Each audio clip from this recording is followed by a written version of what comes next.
ನಮಸ್ಕಾರ ಸ್ನೇಹಿತರೆ, ಇವತ್ತು ನಾವು ಹೊಸ ರೀತಿಯಲ್ಲಿ ಮೆಂತ್ಯ ಸೊಪ್ಪಲ್ಯನ ಹೇಗೆ ಮಾಡೋದು ನೋಡೋಣ ಬನ್ನಿ. ಮೊದಲಿಗೆ ನಾನಿಲ್ಲಿ ಅರ್ಧ ಕಪ್ಪಷ್ಟು ತೊಗರಿಬೇಳೆನೆ ನೆನೆಯಕ್ಕೆ ಹಾಕ್ತಾ ಇದ್ದೀನಿ. ನಾನಿಲ್ಲಿ ಸ್ವಲ್ಪ ಶೇಂಗಾ ಕಾಳು ಮತ್ತು ಸ್ವಲ್ಪ ಒಣ ಕೊಬ್ಬರಿ, ಸ್ವಲ್ಪ ಧನಿಯಾ ಮತ್ತು 4ರಿಂದ 5 ಮೆಣಸಿನ್ಕಾಯಿನ ತೊಗೊಂಡು ಡ್ರೈ ರೋಸ್ಟ್ ಮಾಡ್ಕೊಳ್ತಾ ಇದ್ದೀನಿ. ಈಗ ನಾವೊಂದು ಮಿಕ್ಸರ್ ಜಾರಿಗೆ ಹಾಕ್ಕೊಂಡು ಅದರಲ್ಲಿ ಸ್ವಲ್ಪ ಬೆಳ್ಳುಳ್ಳಿ ಮತ್ತು ಒಂದು ಪೀಸಷ್ಟು ಶುಂಠಿನ ಹಾಕಿ ಸಣ್ಣಕ್ಕೆ ರುಬ್ಕೊಳ್ಳೋಣ. ನಾನಿಲ್ಲಿ 2 ಟೊಮೆಟೊ ತೊಗೊಂಡಿದ್ದೀನಿ, ಅದನ್ನು ನಾವು ರುಬ್ಬಿಟ್ಕೊಳ್ಳೋಣ.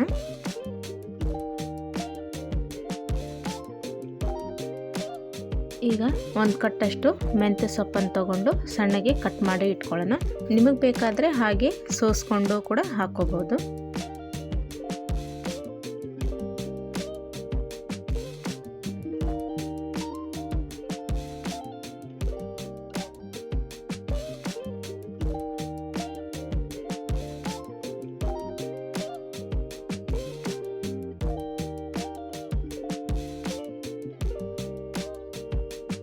ಈಗ ನಾವು ಒಗ್ಗರಣೆ ರೆಡಿ ಮಾಡ್ಕೊಳ್ಳೋಣ. ಸ್ವಲ್ಪ ಜೀರಿಗೆ ಹಾಕ್ಕೊಳ್ಳೋಣ ಮತ್ತು ಹಾಗೆ ಸ್ವಲ್ಪ ಹಿಂಗು ಮತ್ತು ಸ್ವಲ್ಪ ಈರುಳ್ಳಿಯನ್ನು ಸೇರಿಸ್ಕೊಂಡು ಸ್ವಲ್ಪ ಫ್ರೈ ಮಾಡ್ಕೊಳ್ಳೋಣ.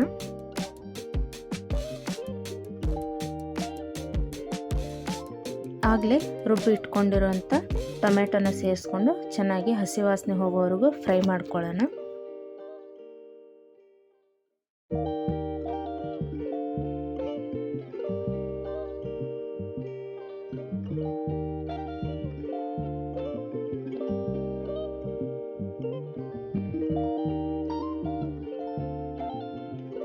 ಈಗ ನಾವು 2 ಚಮಚ ಖಾರ ಪುಡಿನ ಹಾಕ್ಕೊಂಡು ಸ್ವಲ್ಪ ಅರಿಶಿನ ಹಾಕ್ಕೊಳ್ಳೋಣ ಮತ್ತು 1 ಟೇಬಲ್ ಸ್ಪೂನಷ್ಟು ಕೊತ್ತಂಬರಿ ಪೌಡ್ರನ್ನ ಹಾಕ್ಕೊಳ್ಳೋಣ. ಆಗಲೇ ನೆನೆಸಿಟ್ಟಿರೋಂಥ ತೊಗರಿಬೇಳೆಯನ್ನು ಸೇರಿಸ್ಕೊಂಡು ಚೆನ್ನಾಗಿ ಬೇಯಿಸ್ಕೊಳ್ಳೋಣ. ತುಂಬ ಬೇಯಿಸ್ಕೊಳೋದು ಬೇಡ, ಸ್ವಲ್ಪ ಗಟ್ಟಿಯಾಗಿ ಇರಲಿ ಬೇಳೆ, ಆ ಥರ ಬೇಯಿಸ್ಕೊಳ್ಳೋಣ. ರುಚಿಗೆ ತಕ್ಕಷ್ಟು ಉಪ್ಪನ್ನು ಹಾಕ್ಕೊಂಡು 2 ನಿಮಿಷ ಬೇಯಿಸ್ಕೊಳ್ಳೋಣ.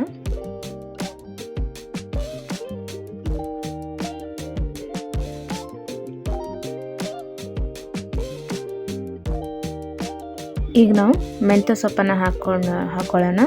ಆಗಲೇ ನಾವು ರುಬ್ಬಿ ಇಟ್ಕೊಂಡಿರೋಂಥ ಪೇಸ್ಟ್ನ ಹಾಕ್ಕೊಳ್ಳೋಣ.